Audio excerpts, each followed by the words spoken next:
Hello दोस्तों, नमस्कार। कैसे हो? अच्छे होंगे, स्वस्थ होंगे और पढ़ाई करने में व्यस्त होंगे। तो सभी साथियों का स्वागत करता हूं आपका अपना YouTube channel Narayan academy family में। साथियों, जैसा कि सभी को पता है कि महिला पर्यवेक्षक का आपका एग्ज़ाम चल रहा है, तो उन लोगों के लिए आज मैं वीडियो बना रहा हूं जिनका पेपर 18 तारीख या 17 तारीख के बाद है। आपका बाल विकास का शानदार टॉपिक लेकर आया हूं और मैं आपको पूरा बाल विकास 2 वीडियो में कवर करवाने वाला हूं। बाल विकास का ऐसा टॉपिक रहेगा साथियों, जिससे कि अंतिम प्रहार है। बाल विकास में जो क्वेश्चन आपके आ रहे हैं वो सभी क्वेश्चन आप आसानी से कवर कर सकते हो। तो शाला पूर्व शिक्षा, शाला पूर्व शिक्षा आपका एक टॉपिक है। शाला पूर्व शिक्षा, इधर लिख देता हूँ। शाला पूर्व शिक्षा ये 12 नंबर का आ रहा है एग्ज़ाम में। तो बाल विकास का आपका संपूर्ण रिवीजन मैं आपको करवाने वाला हूँ, तो आप अच्छे से इस वीडियो को देख लीजिए और आने वाले वीडियो पर भी आप फोकस करना। जिनका एग्ज़ाम अप्रैल में है या फिर 16 तारीख 17 तारीख को पेपर है, उनके लिए भी ये वीडियो शानदार होने वाला है। तो बाल विकास के कुछ लोगों का कमेंट आ रहे थे कि सर बाल विकास पर वीडियो बनाए, तो आज हम आपको बाल विकास पर वीडियो बना के आए। एक शब्द में आपको बाल विकास समझाने की कोशिश करूँगा। एग्ज़ाम में बाल विकास का पूरा ये होता है। बाल विकास का अगर आपने देखा होगा तो एग्ज़ाम में पूरी कहानी ये है कि कितने नंबर का आता है, कितना नहीं आता, ये पूरी व्यवस्था आपको देखना पड़ेगा। देखो, बाल विकास का परिचय ये आपका आएगा 12 नंबर का। आज जो मैं आपको पढ़ाने वाला हूँ शाला पूर्व शिक्षा, जो आपका 12 नंबर का आएगा। शाला पूर्व शिक्षा, अवधारणा, औचित्य, आयु, अनुरूप सीखने की श्रेणियाँ, स्तर, बच्चे के सीखने की प्रक्रिया, मानसिक क्षमता, शारीरिक एवं गत्यात्मक विकास, संज्ञात्मक विकास, सामाजिक एवं भावनात्मक विकास, सौंदर्य बोध का विकास। तो साथ ही ये बाल विकास की हम एक सीरीज लेकर आए जिसमें हम पूरा पढ़ने वाले हैं। कुल आपका 45 नंबर का एग्ज़ाम में आने वाला है। कुल कितने नंबर? 45। जिसमें से आज मैं आपको जो पढ़ाने वाला हूँ शाला पूर्व शिक्षा, शाला पूर्व शिक्षा, इसका डिटेल में भी पढ़ना बहुत ज़रूरी है आपको, इसलिए आप इसका पूरा लेक्चर देख लीजिए। 2 दिन में मैं आपको पूरा बाल विकास कवर करवाऊंगा, वो भी डिटेल से। ठीक है, तो जो साथियों का पेपर अप्रैल में, टेंशन लेने की ज़रूरत नहीं है आपको। पेपर बहुत ही शानदार सरल पेपर आ रहा है। और हाँ, अभी तक जो एग्ज़ाम आ रहा है उससे पता चलता है कि अगर आपने बेसिक पढ़ रखा है, आज हम ओटी नहीं लगवा रहे हैं, बेसिक पढ़ा रहे हैं। अगर आपने बेसिक पढ़ रखा है तो बेसिक के आधार पर आप पूरी चीज़ें क्लियर कर सकते हो। क्लियर है साथियों? तो आज हम ये पढ़ने वाले हैं। टॉपिक देख लो भाई, बाल विकास कितना क्या, एक एक दो दो लेक्चर में। तो ये पूरा आप इसकी अगर पीडीएफ लेना चाहते हो तो आपको पीडीएफ भी मिल जाएगी। जैसे टेलीग्राम, प्राइवेट टेलीग्राम है, सरकारी टेलीग्राम आप जैसे ही सर्च करोगे तो सर्च करने पे नहीं आता। अगर आपको ये पीडीएफ चाहिए तो आप हमारे टेलीग्राम, इस बार मैं लिंक डाल दूंगा, ठीक है ना। फिर भी आपको परेशानी आए तो आप इस नंबर पर अपना नाम लिख कर भेज दीजिए, हम आपको पूरी पीडीएफ प्रोवाइड कर देंगे। 7879451250 पर आपको पूरा। आज क्या पढ़ेंगे? ये पूरा आप 12 नंबर का टॉपिक आप पढ़ने वाले हो। इसका पूरा पीडीएफ अगर आपको ना मिले तो आप ये व्हाट्सएप नंबर पर भेज सकते हो, अगर नहीं मिले तभी भेजना साथियों। आज हम क्या पढ़ने वाले हैं ये देख लीजिए। आज हम पढ़ेंगे 12 नंबर का टॉपिक शाला पूर्व शिक्षा, शिक्षा की परिभाषा, शिक्षा के प्रकार, पूर्व प्राथमिक नर्सरी के स्कूल, नर्सरी स्कूलों के उद्देश्य, एवोर्ड एवं बोर्ड स्पेस दृष्टिकोण, वर्धा शिक्षा योजना, खेर समिति, रिपोर्ट अनुभव सर्जन, शिक्षा आयोग के अनुसार उद्देश्य, नर्सरी शिक्षा का महत्व, नर्सरी शिक्षा की आवश्यकता, नर्सरी शिक्षा के लाभ। तो पूरा का पूरा बाल विकास में जो 12 नंबर का टॉपिक है आज हम वो कवर करने वाले हैं। जिन भी साथियों ने अभी बाल विकास नहीं पढ़ा है और बाल विकास में अगर आपके नंबर आ रहे, क्योंकि बाल विकास एक ऐसा टॉपिक है जिसमें आपने तुक्के नहीं लगा सकते हो, ठीक है। और तुक्के और समझ के आधार पर आपने सुना होगा जो एनालाइज हो रहा है तो वो सब लोग बोले कि समझ के आधार पर। तो साथियों, समझ तभी विकसित होती है जब आपने डिटेल में पढ़ रखा होता है। क्लियर है? तो चलो आज का क्या पढ़ेंगे ये आपने देख लिया। अगर आपको इसकी पीडीएफ नहीं मिलती तो हमने आपको पीडीएफ का भी बता दिया। क्लियर है? तो आज से हम आज क्लास स्टार्ट करते हैं। तो सभी को एक बार होली की शुभकामनाएं।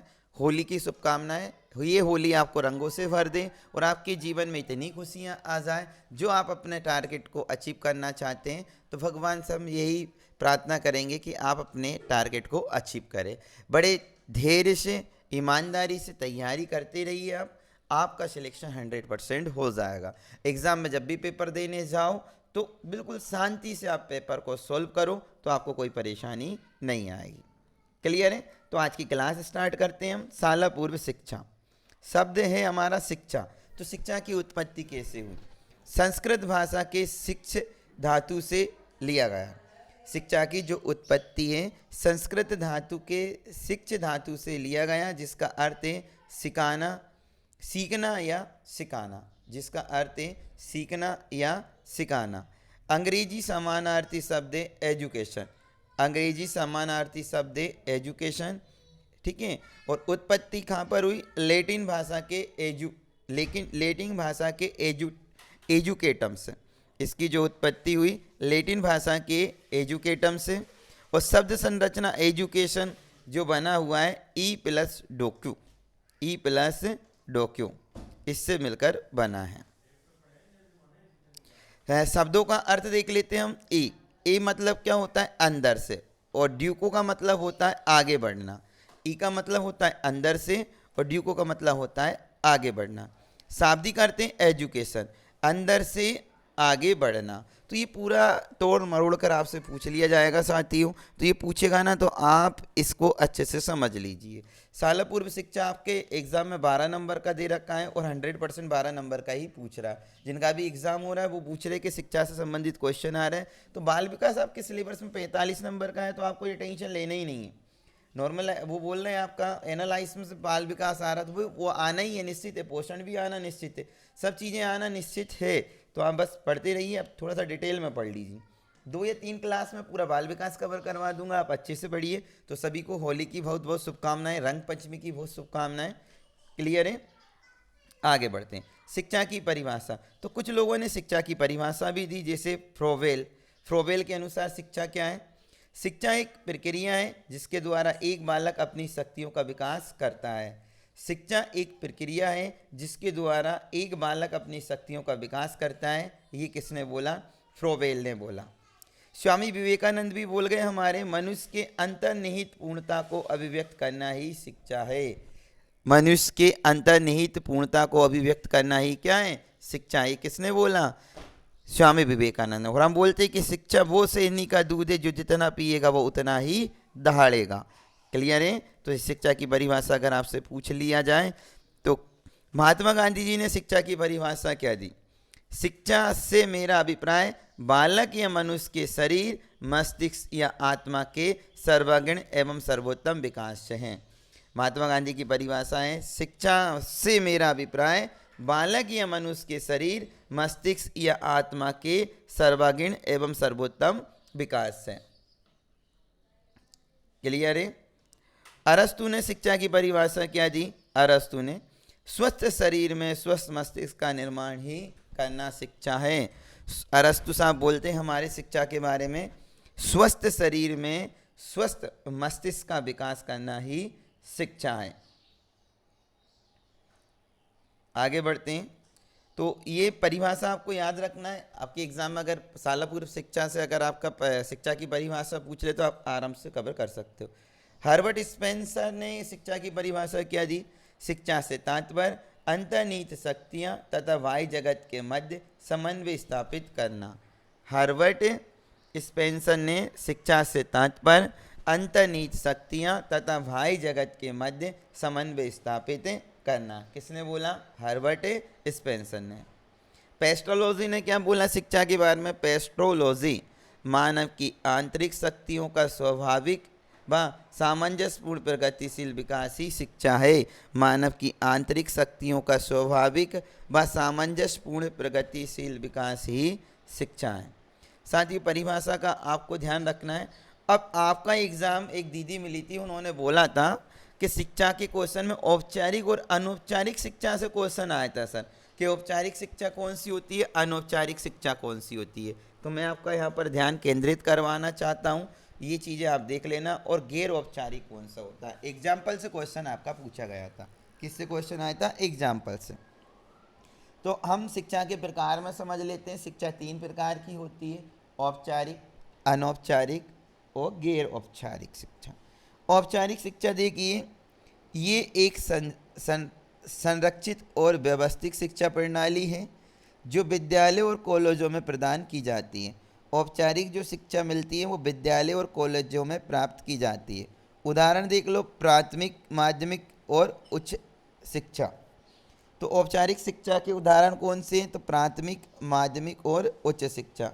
अनौपचारिक, ये एक ऐसी शिक्षा है जो किसी विशेष पाठ्यक्रम या विद्यालय के बिना सामान्य जीवन में प्राप्त होती है। ये क्वेश्चन भी बहुत इंपॉर्टेंट है। सामान्य जीवन में क्या होती है? प्राप्त होती है। उदाहरण, जीवन अनुभव कार्यशालाएं और जीवन अनुभव कार्यशालाएं और सामुदायिक कार्यक्रम अनौपचारिक शिक्षा हो गई। अनौपचारिक शिक्षा तो ऐसी शिक्षा जो कि विद्यालय विशेष पाठ्यक्रम या विद्यालय के बिना सामान्य जीवन में प्राप्त होती है, अनौपचारिक शिक्षा होती है। जीवन अनुभव, कार्यशालाएं और सामुदायिक कार्यक्रम। तो जीवन में जो सीख मिलती है वो अनौपचारिक शिक्षा के अंतर्गत आता है। गैर औपचारिक शिक्षा, ये एक ऐसी शिक्षा है जो बिना किसी औपचारिक ढांचे के होती है। आमतौर पर ये जीवन कौशल या विशेष ज्ञान के लिए है। उदाहरण, ऑनलाइन पाठ्यक्रम, ट्यूशन कक्षाएं, निजी शिक्षण संस्थान। जैसे कि आप लोग तैयारी करते हैं, ऑनलाइन क्लासेस लेते हैं, प्राइवेट कोचिंग करते हैं, तो ये गैर औपचारिक शिक्षा के अंतर्गत आता है।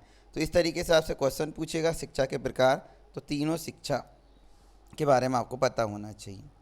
अब महत्वपूर्ण आयोग आए साथियों, हंटर आयोग।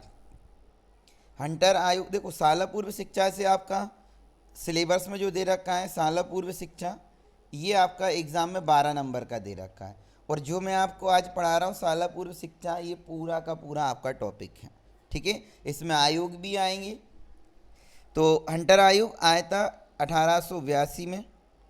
भारत का पहला शिक्षा आयोग है। क्वेश्चन पूछ लिया जाए, भारत का पहला शिक्षा आयोग कौन सा था? हंटर आयोग। प्राथमिक शिक्षा में राज्य के हस्तक्षेप की सिफारिश। प्राथमिक शिक्षा में राज्य के हस्तक्षेप की सिफारिश। फिर दूसरा आया सेंट्रल आयोग, 1917 से 1919। 1917 से 1919 महत्वपूर्ण तथ्य, कलकत्ता विश्वविद्यालय की समस्याओं का अध्ययन करना। आपका क्वेश्चन आ जाता है कि इस भारत का पहला शिक्षा आयोग कब आया, तो आप बोल सकते हो हंटर आयोग आया था। क्लियर है? सेटलर आयोग 1917 से 1919 में आया था, 12+2 मॉडल की सिफारिश पर। महात्मा गांधी का योगदान 1937 में बुनियादी शिक्षा या नई तालीम के लिए मातृभाषा, व्यावसायिक और नैतिक शिक्षा पर जोर दिया था। अगर क्वेश्चन आया मातृभाषा पर कौन से आयोग ने जोर दिया था, तो महात्मा गांधी का योग।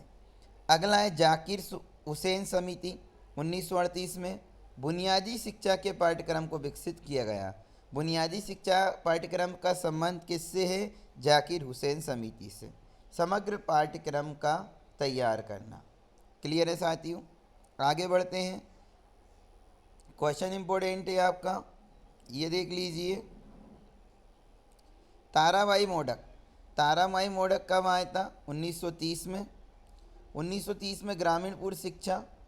ठीक है। राधाकृष्ण आयोग कब आया था? स्वतंत्र भारत का पहला शिक्षा आयोग, ये इंपॉर्टेंट है।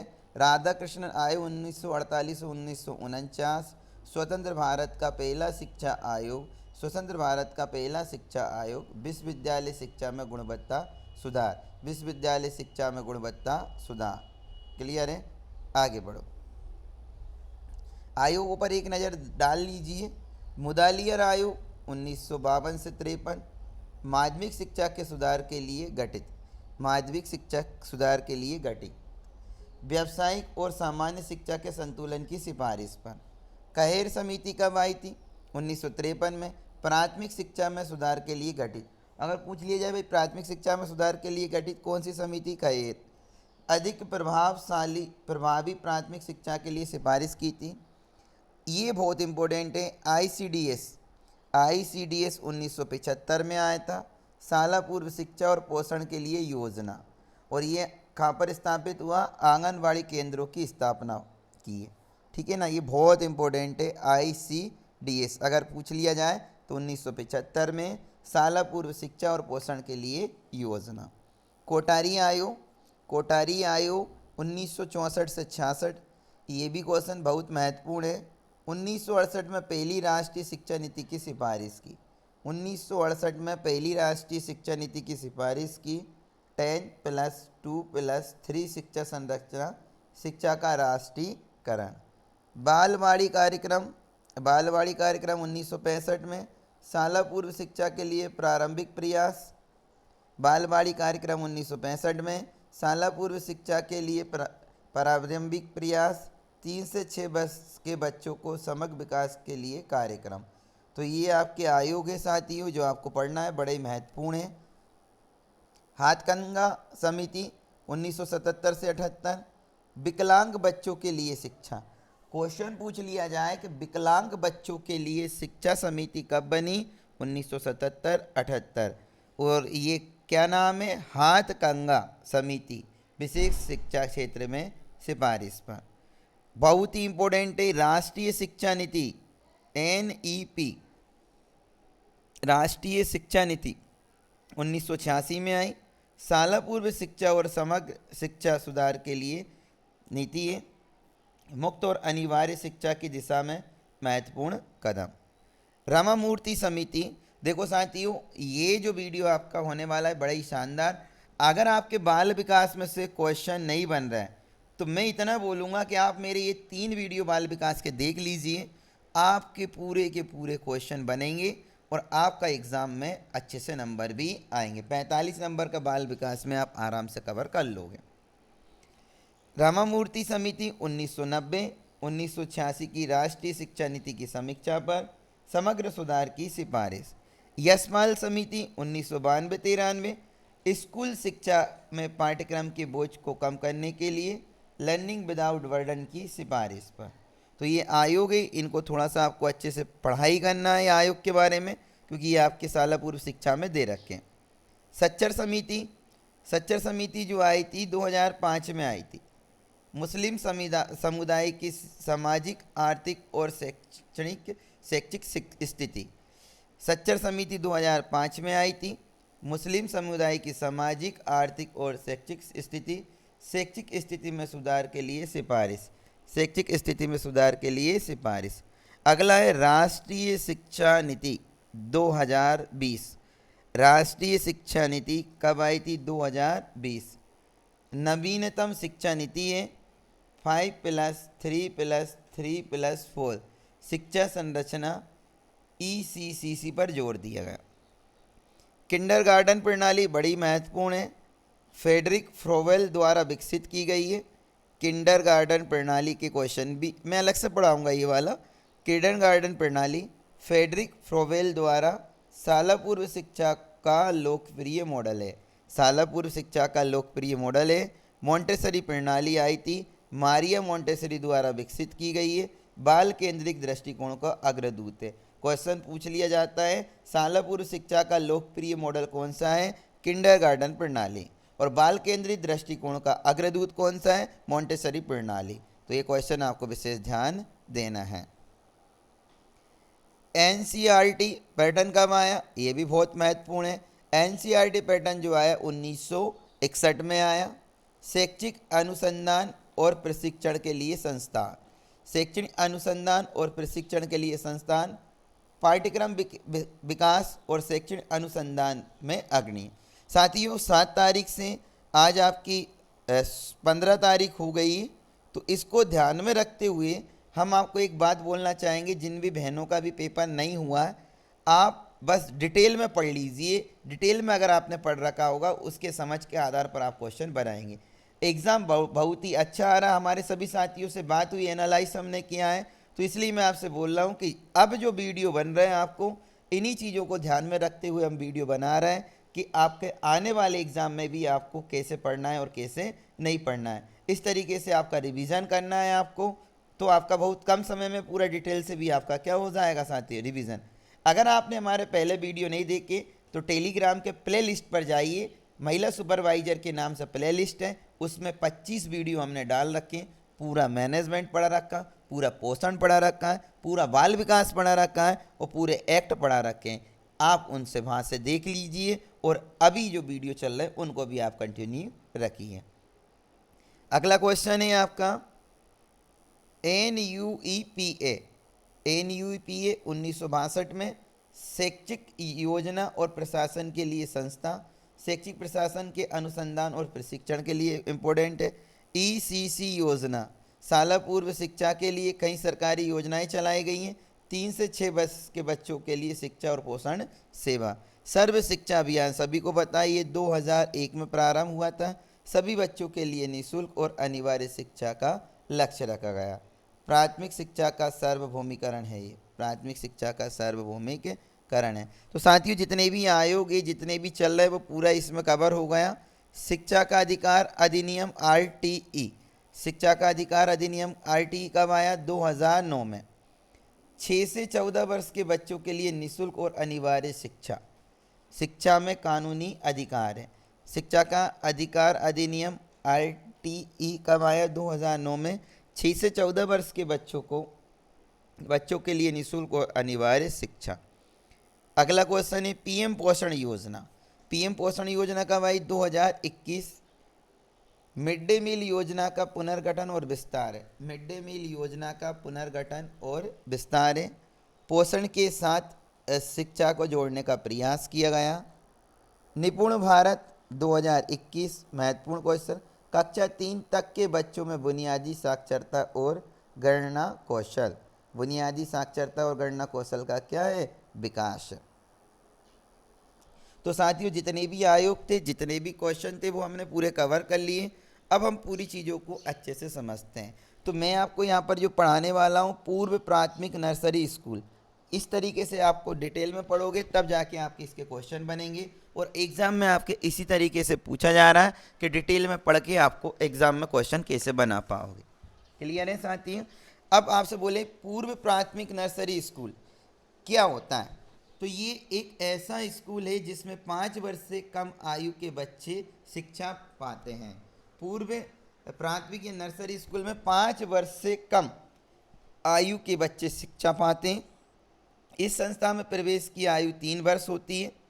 इसके मुख्य उद्देश्य इससे को स्वस्थ तथा परिष्कृत वातावरण में रखकर उसमें शारीरिक विकास, सामाजिक भावना, अभिव्यक्ति प्रक्रिया को उन्नत करना, पढ़ना पढ़ाना इसका मुख्य लक्ष्य नहीं है।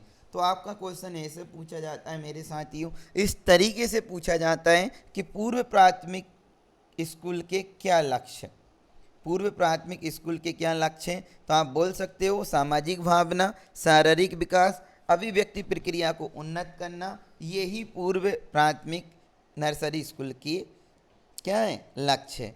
पढ़ना पढ़ाना इसका मुख्य उद्देश्य या लक्ष्य नहीं है। क्लियर है? तो इस तरीके से एग्जाम में क्वेश्चन बना के पूछना तो आप आसानी से बता सकते हो। ये हो गया पूर्व प्राथमिक। और जान लेते हैं इसके बारे में। ये बच्चे आपको दिखाई दे रहे हैं, इस तरीके से देखो।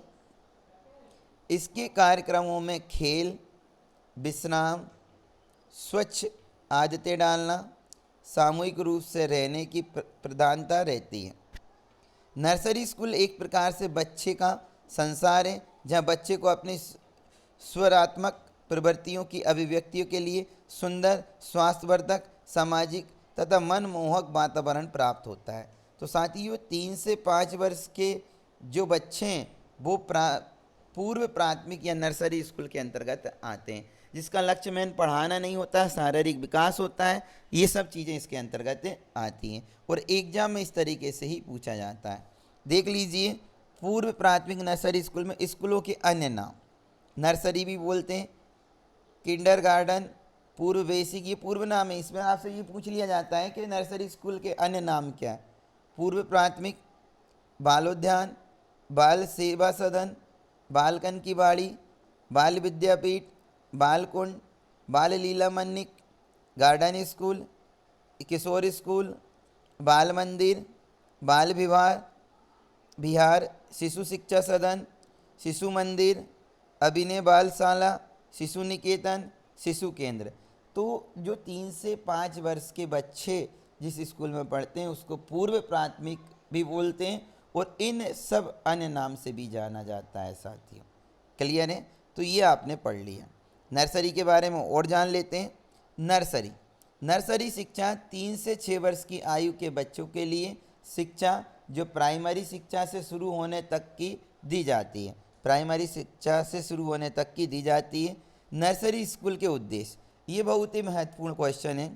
स्वच्छ वातावरण में धूप, रोशनी और वायु की उपलब्धता, स्वस्थ और नियमित जीवन की व्यवस्था, अच्छी आदतों का विकास, कल्पना शक्ति, कला, अन्य रुचियों के लिए अवसर प्रदान करना, सामाजिक जीवन का एक छोटा रूप जिसमें विभिन्न आयु के बच्चे मिलकर काम करते हैं, वास्तविक जीवन का घर से समन्वय स्थापित करना। तो ये इसके क्या है, मुख्य लक्ष्य। शिक्षा का उद्देश्य, शिक्षा का उद्देश्य बच्चे की आवश्यकताओं के अनुसार ऐसा वातावरण बनाना जिससे वे शारीरिक और मानसिक विकास कर सकें, सहयोग को प्रोत्साहित किया जाए, आत्म प्रेरित क्रियाओं से भावनात्मक विकास और कार्य के प्रति प्रेम भाव उत्पन्न होता है। ये शिक्षा का मेन क्या है, उद्देश्य। आगे बढ़ते हैं। भारत में बाल शिक्षा का उदय कैसे हुआ? तो क्वेश्चन इंपॉर्टेंट है, भारत में बाल शिक्षा का उदय कैसे हुआ? सबसे पहले प्रारंभिक, देखो इन्हीं चीज़ों को आपको समझना है, इन्हीं चीज़ों को समझ के आधार पर आपके क्वेश्चन बना रहा है। तो एनसीईआरटी पैटर्न पर आपका पेपर चल रहा है, बड़ा ही शानदार। अगर आपने एनसीईआरटी पैटर्न मतलब समझा है या पढ़ा है जिन बुकों से, उसी पे आधारित आप बहुत अच्छे क्वेश्चन कवर कर सकते हो। प्रारंभिक दौर, तो देखो भारत में बाल शिक्षा का उदय कैसे हुआ ये आपको समझना है साथियों। प्रारंभिक दौर, प्राचीन भारत में शिक्षा का प्राथमिक उद्देश्य बच्चों को वेद, संस्कृत और शास्त्रों का ज्ञान देना था। गुरुकुल प्रणाली में बच्चों की शिक्षा दी जाती थी, जहाँ वे अपने गुरु के साथ निवास करते थे। ये प्रारंभिक दौर था। ब्रिटिश शासन का प्रभाव क्या पड़ा भाई बाल शिक्षा उदय में? 18वीं व 19वीं सदी में ब्रिटिश राज के दौरान शिक्षा प्रणाली में परिवर्तन आया। मिशनरी स्कूल कॉलेज की स्थापना हुई जो प्राथमिक शिक्षा को बढ़ावा देने का कार्य करते थे। 1835 में मैकाले की शिक्षा नीति ने अंग्रेजी शिक्षा को प्राथमिकता दे दी गई। ये तो ब्रिटिश काल का होगा। ये आपसे क्वेश्चन पूछेगा भाई पहले क्या थी शिक्षा, ब्रिटिश काल में क्या थी। अब हमारा आ गया स्वतंत्रता संग्राम और शिक्षा। जब हम स्वतंत्रता संग्राम और शिक्षा में कौन का योगदान रहा? 20वीं सदी की शुरुआत में महात्मा गांधी, रविन्द्रनाथ टैगोर और अन्य नेताओं ने बाल शिक्षा के महत्व पर जोर दिया। तो देख लो भाई, स्वतंत्रता संग्राम में महात्मा गांधी, रविन्द्रनाथ ठाकुर और अन्य नेताओं ने बाल शिक्षा पर महत्व दिया है। 1937 में बरदा शिक्षा योजना ने नर्सरी शिक्षा की स्थापना की और बाल शिक्षा को एक नया दृष्टिकोण दिया। तो क्वेश्चन बड़ा ही महत्वपूर्ण है आपका कि बरदा शिक्षा योजना कब आई थी? 1937 में। कब आई थी? 1937 में। चलो, अब ये बहुत ही महत्वपूर्ण है किंडरगार्टन, ठीक है, इनके बारे में आपको जानना है और यहाँ से एग्जाम जरूर क्वेश्चन आता है। किंडरगार्टन की स्थापना फ्रेडरिक फ्रोवेल द्वारा 1937 में की गई थी। किंडरगार्टन की स्थापना फ्रेडरिक फ्रोवेल द्वारा 1937 में की गई थी। अर्थ क्या है? किंडरगार्टन का अर्थ है बच्चों का बगीचा। किंडरगार्टन का अर्थ है बच्चों का बगीचा। शिक्षण पद्धति, इसमें शैक्षणिक और संरचनात्मक गतिविधियों पर जोर दिया जाता है। उद्देश्य क्या है? बच्चों के सामाजिक और भावनात्मक विकास को प्रोत्साहित करना। मुख्य गतिविधि खेल, कला, संगीत और नृत्य जैसी गतिविधियाँ भी इसमें क्या है? शामिल हैं। शिक्षण सामग्री में रचनात्मक खिलौने गतिविधियाँ प्रदान की जाती हैं। कौन से स्तर? तो 3 से 6 वर्ष के बच्चों के लिए किंडरगार्टन की स्थापना की गई है। किंडरगार्टन की स्थापना कब की गई, मतलब कौन से वर्ग के स्तर के बच्चों को की गई? तो ये क्वेश्चन आपका पूछा जाएगा 3 से 6 वर्ष के बच्चों के लिए। कौन थे भाई? कौन थे ये अच्छे से समझ लेना। फ्रेडरिक फ्रोवेल कौन थे? फ्रेडरिक फ्रोवेल का जन्म 21 अप्रैल 1782 में ओबेज जर्मनी में हुआ था। फ्रेडरिक जो फ्रोवेल है वे जर्मनी के रहने वाले हैं। फ्रेडरिक फ्रोवेल एक जर्मन शिक्षा शास्त्री थे जिन्हें किंडरगार्टन प्रणाली के संस्थापक के रूप में जाना जाता है। फ्रेडरिक फ्रोवेल एक जर्मन शिक्षा शास्त्री थे जिन्हें किंडरगार्टन प्रणाली के संस्थापक के रूप में जाना जाता है। क्लियर है साथी? आगे बढ़ते हैं। भारत में किंडरगार्टन शिक्षा की शुरुआत। तो भारत में किंडरगार्टन शिक्षा पद्धति का विकास सरस्वती देवी, जवाहरलाल नेहरू और महात्मा गांधी जैसे नेताओं के योगदान से हुआ। इन नेताओं ने बच्चों की प्रारंभिक शिक्षा के महत्व को समझा है और इसे बढ़ावा देने के लिए विभिन्न कार्यक्रमों की शुरुआत की गई है। क्वेश्चन पूछा जाए कि भारत में किंडरगार्टन शिक्षा की प्रणाली किन लोगों ने की? सरस्वती देवी, जवाहरलाल नेहरू और महात्मा गांधी। क्लियर है? तो किंडरगार्टन प्रणाली भी आपको समझ में आ गई। नर्सरी विद्यालय, क्वेश्चन आ गया नर्सरी विद्यालय। इसकी स्थापना श्रीमती मैकमिलन ब्रिटेन के सिद्धांतों पर आधारित थी। नर्सरी विद्यालय श्रीमती मैकमिलन ब्रिटेन के सिद्धांतों पर आधारित थे। उद्देश्य बच्चों के शारीरिक, मानसिक और बौद्धिक विकास को प्राथमिकता देना। बच्चों के शारीरिक, मानसिक और बौद्धिक विकास पर प्राथमिकता देखना। शिक्षण पद्धति खेल और रचनात्मक गतिविधियों के माध्यम से शिक्षा। मुख्य गतिविधि कहानी सुनाना, गीत गाना और हाथ से कार्य करना। नर्सरी विद्यालय में जाता है कौन से वर्ग? तो ये क्वेश्चन पूछा जाता है कि नर्सरी विद्यालय में कौन से वर्ग के बच्चे आते हैं? नर्सरी में 2 से 5 वर्ष तक के बच्चों के लिए, 2 से 5 वर्ष के बच्चों के लिए। विशेषता बच्चों की सामाजिकता और संज्ञात्मकता का विकास को बढ़ावा देना। बच्चों की सामाजिकता और संज्ञात्मक विकास को बढ़ावा देना। कौन थे भाई? श्रीमती मैकमिलन कौन थे? एक प्रमुख शिक्षिका और शैक्षणिक विचारक थी जिन्होंने 20वीं सदी की शुरुआत किंडरगार्टन शिक्षा प्रणाली को विकसित और लोकप्रिय बनाया है। क्लियर है? आगे बढ़ते हैं। मोंटेसरी विद्यालय, क्वेश्चन एग्जाम में पूछा जाता है कि भाई मोंटेसरी विद्यालय की स्थापना किसने की? मोंटेसरी विद्यालय की स्थापना डॉक्टर मारिया मोंटेसरी द्वारा 1907 में स्थापित की गई थी। मोंटेसरी विद्यालय की स्थापना डॉक्टर मारिया मोंटेसरी द्वारा 1907 में की गई थी। उद्देश्य क्या है? बच्चों की स्वतंत्रता और स्वयं निर्णय को प्रोत्साहित करना। बच्चों की स्वतंत्रता और स्वयं निर्णय को प्रोत्साहित करना। शिक्षण पद्धति बाल केंद्रित दृष्टिकोण और अनुभवनात्मक शिक्षा। बाल केंद्रित दृष्टिकोण और अनुभवनात्मक शिक्षा। मुख्य गतिविधि स्वतंत्र गतिविधि, खेल, व्यवहारिक कार्य। शिक्षण सामग्री विशेष रूप से डिजाइन की गई सामग्री का उपयोग। वर्ग कौन सा आता है? तो वर्ग इंपॉर्टेंट है। 3 से 6 वर्ष के बच्चों के लिए, 3 से 6 वर्ष के बच्चों के लिए। विशेषता व्यक्तिगत विकास, सामाजिक कौशल, आत्मनिर्भरता पर ध्यान। कौन थी भाई मारिया मोंटेसरी? तो ये डॉक्टर मारिया मोंटेसरी इटली की थी जिनका जन्म 31 अगस्त 1870 को कॉम्फोरिया इटली में हुआ। डॉक्टर मारिया मोंटेसरी एक इतालवी चिकित्सक और शिक्षा शास्त्री थी जिन्होंने शिक्षा के क्षेत्र में महत्वपूर्ण योगदान दिया। तो मोंटेसरी विद्यालय में 3 बातें विशेष ध्यान रखना है कि कौन से वर्ग के बच्चों को दी जाती है? 3 से 6 वर्ष। विशेषता क्या है? व्यक्तिगत विकास, सामाजिक कौशल, आत्मनिर्भरता। अगला क्वेश्चन देख लीजिए। एबोर्ड एवं वुड डिस्पेस 1936-37 का दृष्टिकोण। एबोर्ड एवं वुड डिस्पेस। महत्व भारत में नर्सरी और बाल विद्यालयों की शिक्षा प्रणाली के विकास के लिए दिशा निर्देश जिसे किंग जॉर्ज फोर्थ के शासनकाल में इंग्लैंड द्वारा भारत में शिक्षा किंग जॉर्ज 6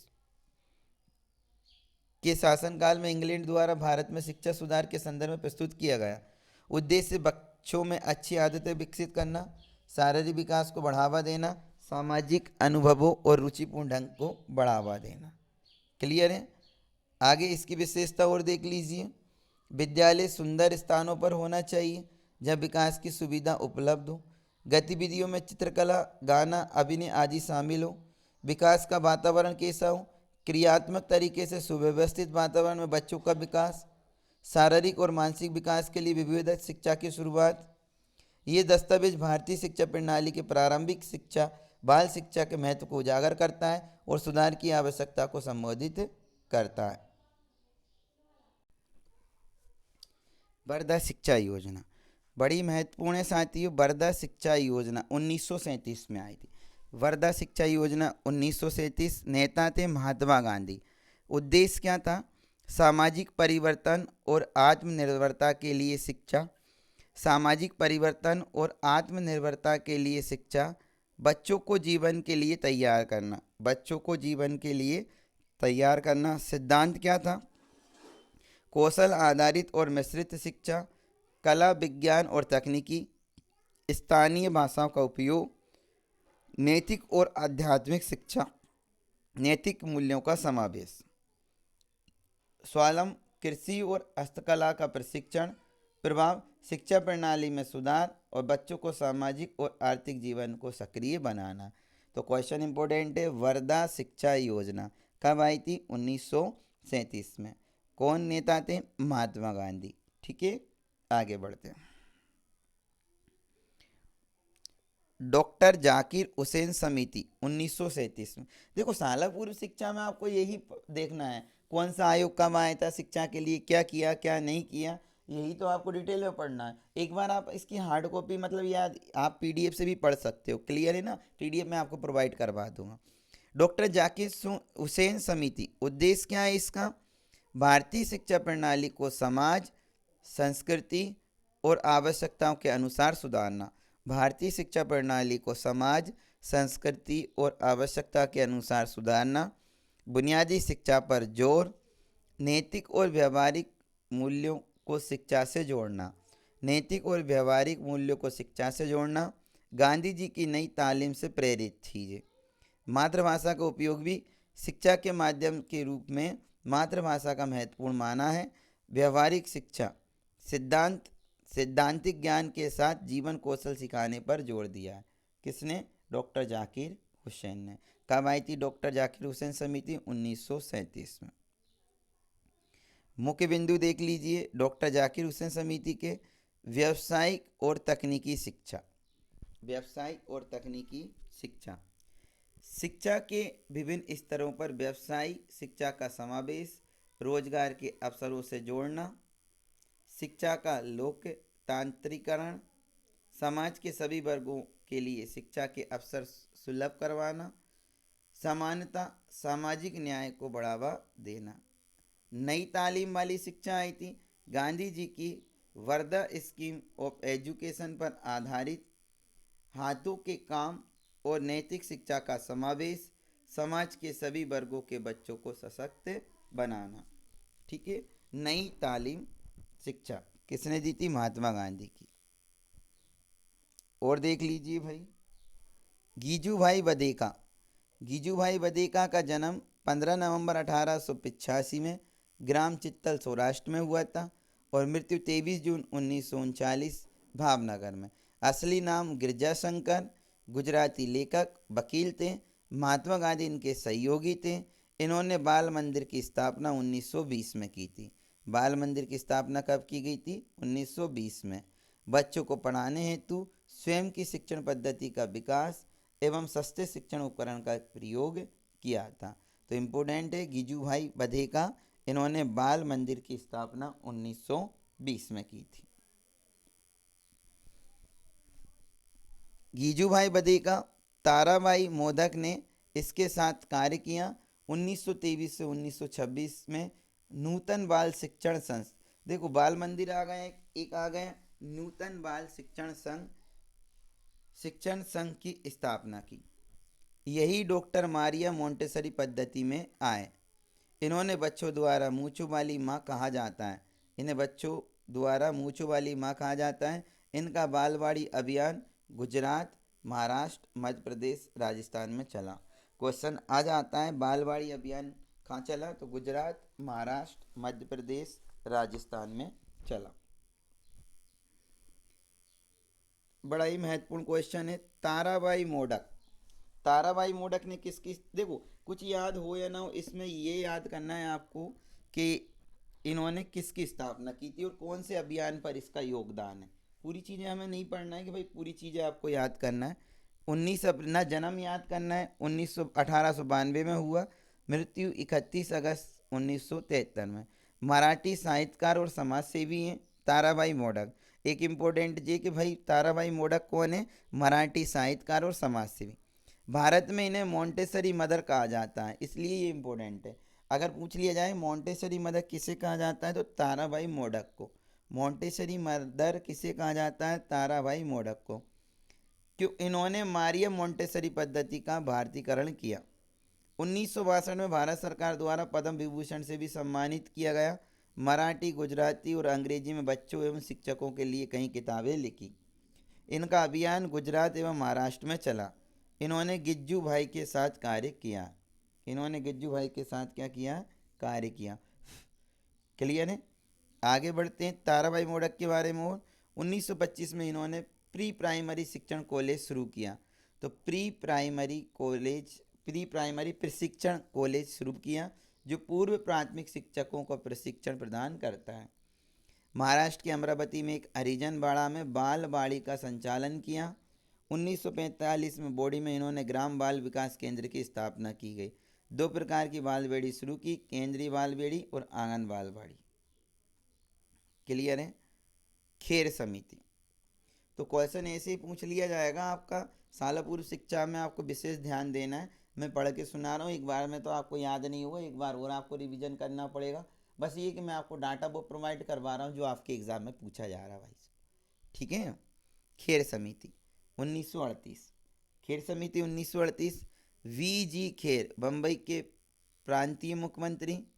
गठन केंद्रीय शिक्षा सलाहकार परिषद द्वारा किया गया। केंद्रीय शिक्षा सलाहकार परिषद द्वारा किया गया। उद्देश्य देखो, ग्रामीण क्षेत्रों में शुरुआत। बेसिक शिक्षा का प्रयोग सर्वप्रथम ग्रामीण अंचलों में किया गया था। बेसिक शिक्षा का प्रयोग सर्वप्रथम ग्रामीण अंचलों में किया गया था। भाषा कैसी थी? शिक्षा का माध्यम प्रांतीय भाषा हो, देवनागरी उर्दू लिपियों में भी चलती रहेगी। अनिवार्य प्राथमिक शिक्षा 6 से 14 वर्ष की अवधि, बच्चों को 5 वर्ष की उम्र में प्रवेश मिल सकेगा। प्रवेश की प्रक्रिया 5वीं कक्षा पास करने या 11 वर्ष की आयु के बाद अन्य स्कूलों में प्रवेश दिया जाएगा। परीक्षा, भारी परीक्षा की आवश्यकता नहीं, आंतरिक परीक्षा के आधार पर प्रमाण पत्र दिए जाएंगे। उद्योगों का समावेश, बेसिक शिक्षा के विभिन्न उद्योगों को शामिल किया गया। क्लियर है? आगे बढ़ते हैं। 1944 के अनुभव सार्जेंट। उद्देश्य क्या है? भारतीय शिक्षा प्रणाली में सुधार और विकास के लिए सुझाव देना। मुख्य बिंदु, शिक्षा का उद्देश्य व्यक्तिगत और सामाजिक विकास को बढ़ावा देना। व्यक्तिगत और सामाजिक विकास को बढ़ावा देना। प्रारंभिक शिक्षा 6 से 14 वर्ष की आयु के बच्चों के लिए प्रारंभिक शिक्षा के महत्व पर जोर देना। नर्सरी और बाल विद्यालयों की स्थापना करना। सर्व शिक्षा, सभी बच्चों के लिए शिक्षा का अधिकार सुनिश्चित करना। शिक्षा का माध्यम मातृभाषा शिक्षा स्थान। इसमें ज़्यादा कुछ याद नहीं रखना है, बस इतना ध्यान रखना है कि क्या उद्देश्य और क्या टारगेट है। क्लियर है? तो साथ ही हमारे ऑफलाइन सेंटर पर भी नए बैच स्टार्ट हो चुके हैं, जैसे कि Madhya Pradesh sub inspector, Madhya Pradesh police, MP police, MP SSC, railway bank. तो सभी के अलग अलग सब्जेक्ट आपके चल रहे हैं, अलग अलग टॉपिक आपके पढ़ाए जा रहे हैं। 4 से 5 बैच हमने ऑफलाइन सेंटर पर स्टार्ट किया है, और ये हमारी पूरी ऑफलाइन बैच की टीम है जो आपको गाइड कर रही है। ज़्यादातर हमारा बैच जो चलता है ऑफलाइन ही चलता है, ऑनलाइन अभी बहुत कम चल रहा है, लेकिन कुछ दीदियों की रिक्वेस्ट के आधार पर सुपर फास्ट रिवीजन हम आपको करवा रहे हैं। तो ऑफलाइन बैच आपका होली बाद मतलब आपका 20 तारीख के लगभग हम 2 बैच नए स्टार्ट कर रहे हैं। MPSI और वर्ग 3 का भी बैच आपका चल रहा है। जो लोग शिक्षक बनना चाहते हैं उसके सभी अभी बैच चल रहा है। वर्ग 2 का भी बैच स्टार्ट होने वाला नहीं, ये तो चल ही रहा है, लेकिन नया बैच आपका स्टार्ट वर्ग 3 का कर रहे हैं। और आपको अगर नोट्स भी लेना चाहते हो तो हमारी बुकलेटें हैं, आपको सभी सब्जेक्ट के नोट्स भी आपको उपलब्ध होंगे। जो भी तैयारी कर रहे हैं उसके सबके नोट्स आपको नारायण अकेडमी पर मिल जाएंगे। क्लियर है साथी? इस तरीके से अगर महिला पर्यवेक्षक आप बनना चाहते हैं तो ये वीडियो ज़रूर देख लीजिए, क्योंकि बाल विकास के क्वेश्चन है और हमने यहाँ पर 45 दिन का महाकुंभ भी चला रखा था। महिला पर्यवेक्षक ऐसे पढ़ना पड़ेगा बाल विकास, तब जाके आपके क्वेश्चन बनेंगे। क्लियर है? रिपोर्ट 1944 के अनुभव सार्जेंट। कौशल विकास, व्यावहारिक शिक्षा और तकनीकी प्रशिक्षण को प्राथमिकता देना। शिक्षकों की भूमिका, शिक्षकों की गुणवत्ता, फिर शिक्षण पर ध्यान, बेहतर कार्य परिस्थिति और वेतन की आवश्यकता। वित्तीय समर्थन मिलेगा शिक्षा के विकास के लिए, अधिक वित्तीय संसाधनों की आवश्यकता, सरकारी निवेश की रिपोर्ट। महत्व, सार्जेंट रिपोर्ट ने भारतीय शिक्षा प्रणाली के विकास में महत्वपूर्ण भूमिका और इसके सुझावों के बाद शिक्षा नीति को प्रभावित किया है। साथियों, अति महत्वपूर्ण आयोग आ गया आपका राधा कृष्णन आयोग। राधा कृष्णन आयोग 1948, स्थापना 1948 में भारत सरकार द्वारा स्थापित की गई। प्रमुख डॉक्टर सर्वपल्ली राधाकृष्णन, जो उस समय शिक्षा मंत्री थे, आयोग के अध्यक्ष थे। उद्देश्य क्या था इसका? भारतीय शिक्षा प्रणाली की समीक्षा और सुधार के लिए। इन्होंने किसकी सिफारिश की? शिक्षा की गुणवत्ता में सुधार, प्राथमिक और माध्यमिक शिक्षा को सस्ता और सुलभ बनाना, विश्वविद्यालय और कॉलेज में पाठ्यक्रम को उन्नत करना, शिक्षकों के प्रशिक्षण और उनके वेतन में सुधार। प्रभाव क्या पड़ा इसका?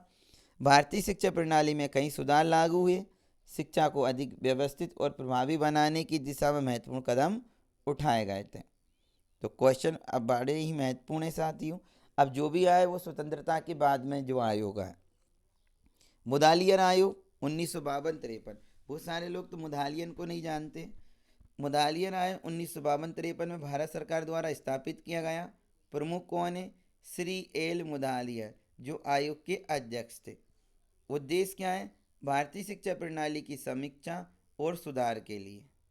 मुख्य सिफारिश, राज्यों के साथ सहयोग, शिक्षा के क्षेत्र में केंद्र और राज्य सरकार के बीच बेहतर सहयोग, आधुनिक शिक्षा, पाठ्यक्रम में आधुनिक और व्यवहारिक विषयों को शामिल करना, शिक्षा का विस्तार, प्राथमिक और माध्यमिक शिक्षा के लिए स्तर पर सुधार और विस्तार करना, शिक्षकों की स्थिति, शिक्षकों की ट्रेनिंग, वेतन, पदोन्नति में सुधार करना, प्रारंभिक शिक्षा, प्री प्राइमरी और प्राइमरी शिक्षा के महत्व पर जोर दिया। प्रभाव, भारतीय शिक्षा प्रणाली में संरचनात्मक सुधार और शिक्षा क्षेत्र में स्थायी सुधार के लिए मार्गदर्शन है। क्लियर है? तो इम्पोर्टेंट क्वेश्चन है आपके। तो इस तरीके से पूरे आयोग भी आपके कंप्लीट हो गए। केहर समिति, केहर समिति कब आई थी? 1953 में। स्थापना 1953 में भारत सरकार द्वारा गठित। प्रमुख कौन है? श्री राघवेंद्र केहर, जो समिति के अध्यक्ष थे। मेन तो इसके क्वेश्चन यही पूछा जाता है, उद्देश्य इतना कि भारतीय शिक्षा प्रणाली में समीक्षा और सुधार के लिए केहर समिति जो है, ये समीक्षा और किसके लिए? सुधार के लिए। शिक्षा की गुणवत्ता में सुधार हो, मानक स्थापित पर जोर, वर्गीकरण और संरचना, प्राथमिकता, माध्यमिक उच्च शिक्षा के स्पष्ट विभाजन और सुधार, शिक्षकों का प्रशिक्षण, शिक्षकों के प्रशिक्षण कार्यक्रम, उनके व्यावसायिक विकास में सुधार, पाठ्यक्रम में सुधार, पाठ्यक्रम को व्यवहारिक और जीवन उपयोगी बनाना। प्रभाव क्या है भाई? भारतीय शिक्षा प्रणाली में सुधार की दिशा में ठोस कदम, शिक्षा के विभिन्न स्तरों पर मानक स्थापित करने की दिशा में योगदान। क्लियर है? इस तरीके से अब आया गया हमारा शिक्षा आयोग। कौन सा आया साथियों? शिक्षा आयोग। तो इसके बारे में जानकारी होना चाहिए। शिक्षा आयोग जो आया 1964 से 66, कस्तूरी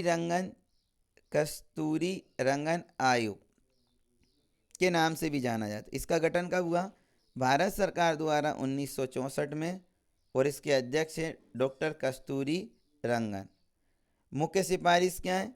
शिक्षा का उद्देश्य, बच्चों में संपूर्ण शिक्षा, व्यक्तित्व निर्माण, सामाजिक प्रगति के लिए माध्यम,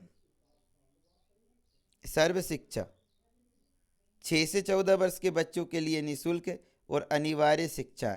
ये क्वेश्चन महत्वपूर्ण है। शिक्षा आयोग 6 से 14 वर्ष के बच्चों के लिए निःशुल्क शिक्षा और अनिवार्य शिक्षा का ढांचा, त्रिस्तरीय, प्राथमिक, माध्यमिक और उच्च शिक्षा, प्राथमिक, माध्यमिक और उच्च शिक्षा ढांचे में व्यवस्थित करना। शिक्षा आयोग कौशल विकास और व्यावसायिक शिक्षा, तकनीकी और व्यावसायिक कौशल सिखाने के कार्यक्रम, शिक्षा का माध्यम, मातृभाषा में शिक्षा, स्थानीय संस्कृति का समावेश, शिक्षकों की गुणवत्ता, प्रशिक्षण, बेहतर कार्य परिस्थिति और वेतन की सिफारिश, वित्तीय समर्थन, शिक्षा के विकास के लिए अधिक वित्तीय संसाधनों की आवश्यकता। संस्थानिक सुधार, विभिन्न संस्थानों की स्थापना और शिक्षा बोर्डों का गठन करना। शिक्षा आयोग महत्वपूर्ण है, ठीक है साथियों। ये शिक्षा आयोग के बारे में हम पढ़ेंगे। और कोठारी आयोग आएगा। कोठारी आयोग के बाद में नर्सरी, एनसीईआरटी पैटर्न। तो हम आज पूरा का पूरा इसको कवर करवाएंगे और पूरा का पूरा ये आपका कवर हो जाएगा। क्लियर है? तो ये पूरा वीडियो देख लीजिए, क्योंकि बाल विकास का साल पूर्व शिक्षा का पूरा कार्यक्रम आपका स्टार्ट हो जाएगा। तो अभी हम कौन सा आयोग पढ़ रहे हैं? तो इसके बाद में आपका आ गया शिक्षा आयोग, हो गया है जी।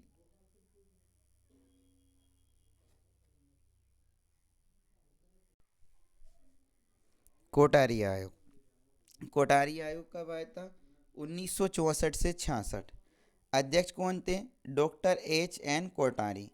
उद्देश्य क्या है? भारतीय शिक्षा प्रणाली की समीक्षा, सुधारात्मक उपायों की सिफारिश करना। भारतीय शिक्षा प्रणाली की समीक्षा और सुधारात्मक उपायों की सिफारिश करना। कोठारी आयोग के जो अध्यक्ष है डॉक्टर H.N. कोठारी। उद्देश्य, यही क्वेश्चन पूछा जाता है आपका कि उद्देश्य क्या है? भारतीय शिक्षा प्रणाली की समीक्षा, सुधारात्मक उपायों को सिफारिश करना। मुख्य बिंदु क्या है? उद्देश्य व्यक्तिगत विकास, सामाजिक प्रगति, राष्ट्रीय एकता। सर्व शिक्षा, 6 से 14 वर्ष के बच्चों के लिए निःशुल्क और अनिवार्य शिक्षा। तो क्वेश्चन बहुत ही महत्वपूर्ण है कोठारी आयोग का कि 6 से 14 वर्ष के बच्चों के लिए निःशुल्क और अनिवार्य शिक्षा। ढांचा, प्राथमिक, माध्यमिक, उच्च शिक्षा के 3 स्तर हैं। 10+, 2+3 प्रणाली। कौशल विकास, व्यवसायिक और तकनीकी शिक्षा को प्राथमिकता। व्यवसाय और तकनीकी शिक्षा को प्राथमिकता। शिक्षा का माध्यम, मातृभाषा में शिक्षा, स्थानीय संस्कृति का समावेश। मातृभाषा में शिक्षा, स्थानीय संस्कृति का समावेश। शिक्षकों की गुणवत्ता, प्रशिक्षण और कार्य परिस्थितियों में सुधार। वित्तीय समर्थन, शिक्षा में अधिक निवेश की मांग। सुधार के उपयोग, प्रशासनिक ढांचे को मजबूत करना और शिक्षा बोर्डों का गठन। महत्व, आयोग ने भारतीय शिक्षा नीति को आकार देने में महत्वपूर्ण भूमिका निभाई है। आयोग ने भारतीय शिक्षा नीति को आकार देने में महत्वपूर्ण भूमिका निभाई है। कोठारी आयोग। नर्सरी शिक्षा में कोठारी कमीशन। नर्सरी शिक्षा बच्चे के शारीरिक, संवेगात्मक, बौद्धिक विकास के लिए आवश्यक है, खासकर असंतोषजनक घरेलू वातावरण वाले बच्चों के लिए। 3 से 6 वर्ष की आयु में भावी नागरिकों के गुणवत्ता का विकास होता है। अक्षमताओं को रोका जा सकता है। आवश्यकता क्या है? शिक्षा के वातावरण का अभाव, संयुक्त परिवार का अभाव, कामकाजी महिलाओं के लिए बच्चों की देखभाल की कठिनाई। नर्सरी शिक्षा का प्राथमिक शिक्षा पर सकारात्मक प्रभाव। नर्सरी शिक्षा का महत्व, बहुत ही महत्व है, और लाभ क्या है वो भी देख लो सारे। अगर क्वेश्चन पूछा जाता है कि नर्सरी शिक्षा का महत्व बताओ, शारीरिक लाभ, स्वास्थ्य आदतों का विकास, सक्रिय और आनंददायक गतिविधियां, आत्मनिर्भरता और स्वतंत्रता, सहयोग और सामाजिक आदान प्रदान, रचनात्मक आवश्यकताओं की संतुष्टि। ये लाभ हैं। एनसीईआरटी हमने पढ़ा था साथियों। NCERT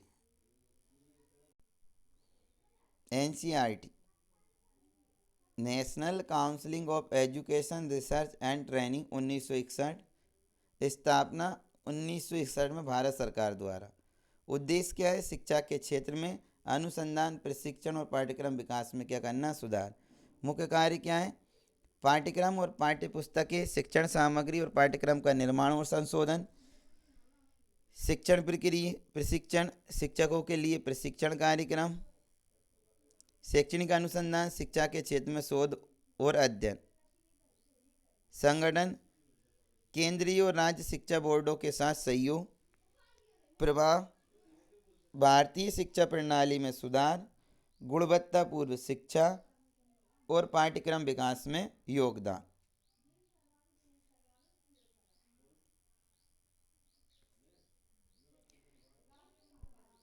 NUEPA national university of education planning and administration 1962 में भारत सरकार द्वारा।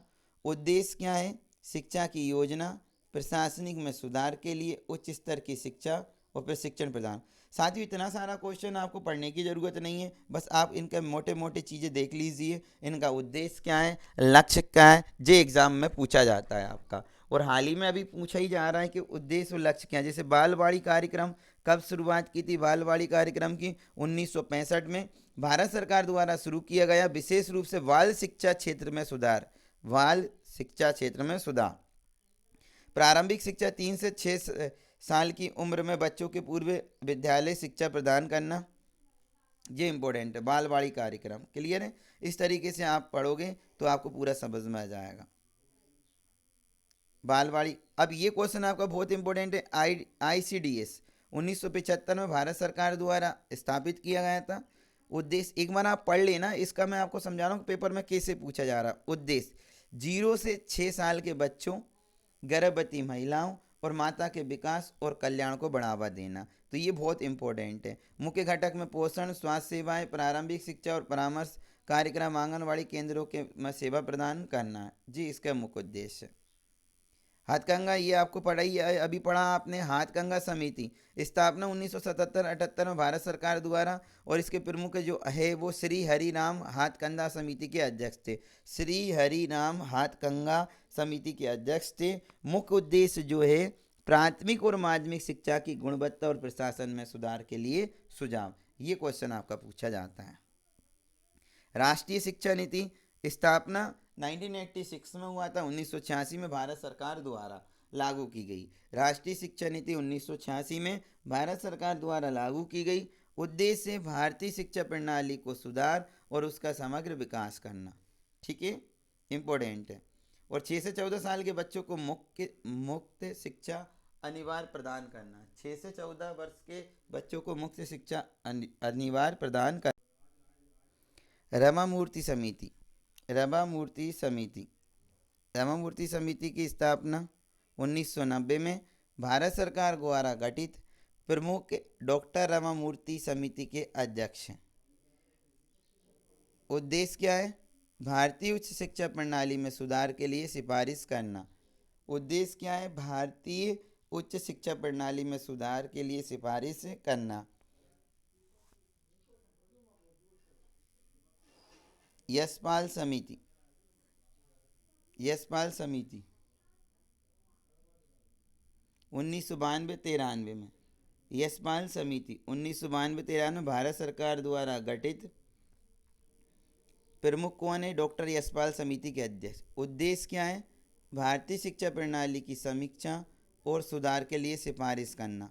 भारतीय शिक्षा प्रणाली की समीक्षा और सुधार के लिए सिफारिश करना। सर्व शिक्षा अभियान, सर्व शिक्षा अभियान स्थापना 2001 में भारत सरकार द्वारा किया गया। उद्देश्य क्या है? 6 से 14 साल के बच्चों को मुफ्त और अनिवार्य शिक्षा प्रदान करना। ये सर्व शिक्षा अभियान 2001, 6 से 14 साल के बच्चों को मुफ्त और अनिवार्य शिक्षा प्रदान करना। सच्चर समिति स्थापना 2005 में भारत सरकार द्वारा गठित। प्रमुख डॉक्टर सच्चर समिति अध्यक्ष थे। उद्देश्य मुस्लिम समुदाय की सामाजिक आर्थिक स्थिति का मूल्यांकन और सुधार के लिए सिफारिश देना। मुस्लिम समुदाय की सामाजिक आर्थिक स्थिति का मूल्यांकन और सुधार के लिए सिफारिश करना। शिक्षा का अधिकार अधिनियम RT, शिक्षा का अधिकार अधिनियम RT स्थापना 2009 में भारत सरकार द्वारा।